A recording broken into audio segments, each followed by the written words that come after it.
Akhirnya aku mendapatkan peta keramat ini. Kakang Genteng Ireng akan senang melihatku membawa peta ini.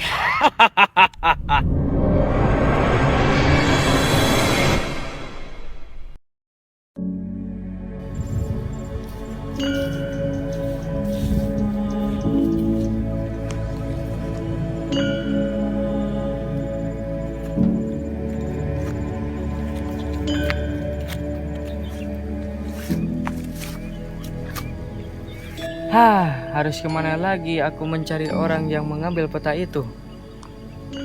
Ternyata banyak juga yang menginginkan peta itu.